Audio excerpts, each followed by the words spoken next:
Good morning po. Tayo po'y mag-aral ng salita ng Diyos. 1 Peter chapter 5 verses 5 and 6. At kayo namang mga kabataan, pasakop kayo sa mga pinuno ng iglesia. Magpakumbaba kayong lahat sapagkat nasusulat, sinasaway ng Diyos ang mapagmataas ngunit kinaluluguran niya ang may mababang kalooban. Kaya nga pasakop kayo sa kapangyarihan ng Diyos at dadakilain niya kayo pagdating ng takdang panahon. A teachable spirit. Kung ako po'y tatanungin, ano ba ang sign ng true humility? Sa isang believer, ang palatandaan po na ikaw ay totoong mapagpakumbaba ay yung ikaw ay mapagpasakop. Or teachable. Alam niyo po, mahirap pong mahanap yung quality na yan kasi marami po sa atin talaga, likas sa atin yung malaki sa buhay na ito.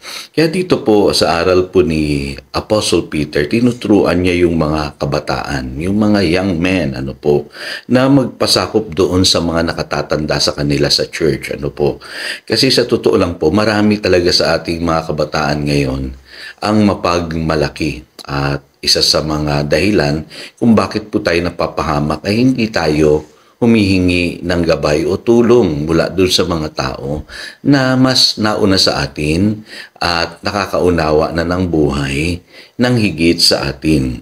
Ngayon, paano ba tayo natututo sa buhay na ito? Alam niyo po, napakaganda ng Matthew 11 verses 29 and 30. Dito po sinasabi ng Panginoon yung kahalagaan na tayo po ay matuto sa Kanya. Sabi po rito, "Take my yoke upon you and learn from me, for I am gentle and humble in heart." So maging ang ating Panginoong Hesus pala, gentle and humble in heart. Ang sabi rito, "And you will find rest for your souls."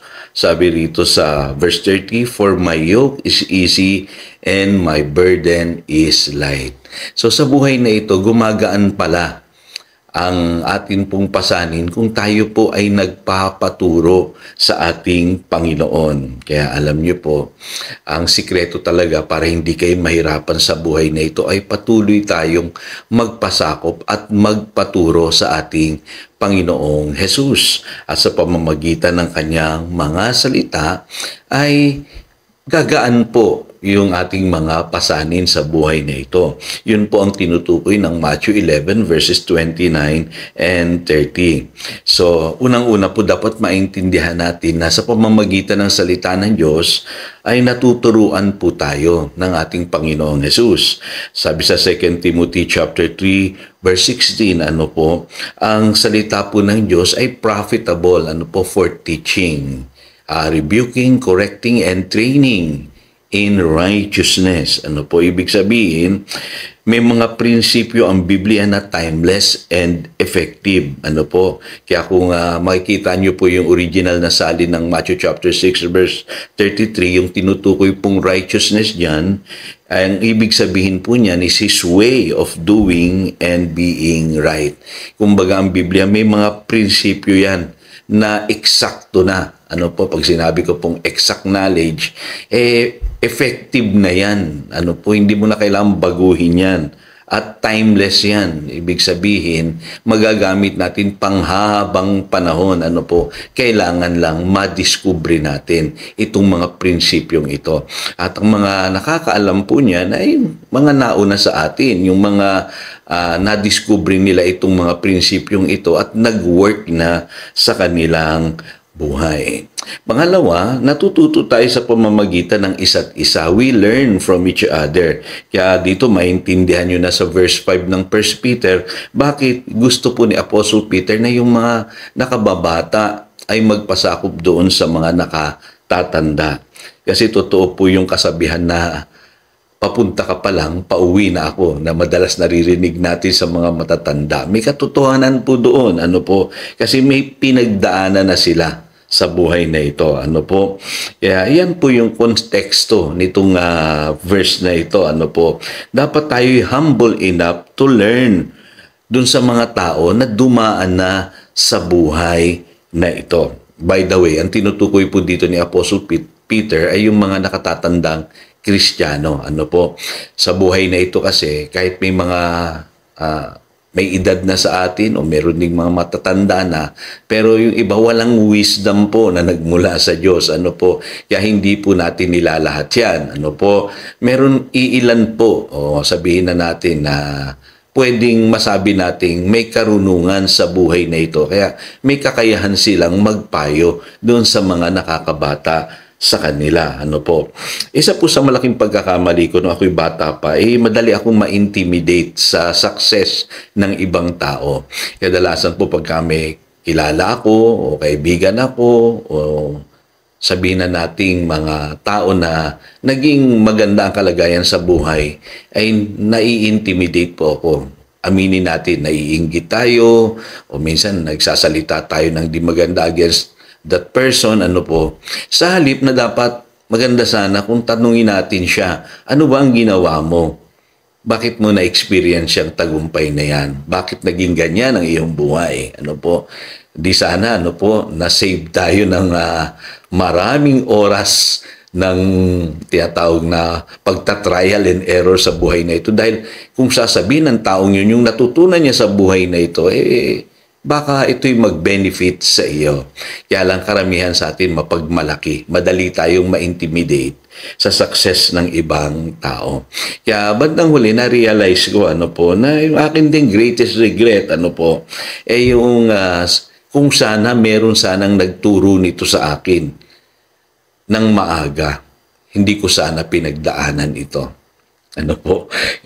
Alam niyo, minsan tayo sa kanalang natin nare-realize yan pagka matanda na tayo. Ano po? Isip natin, sana meron nagturo sa akin ito para at least naiwasan ko itong pagkakamaling ito.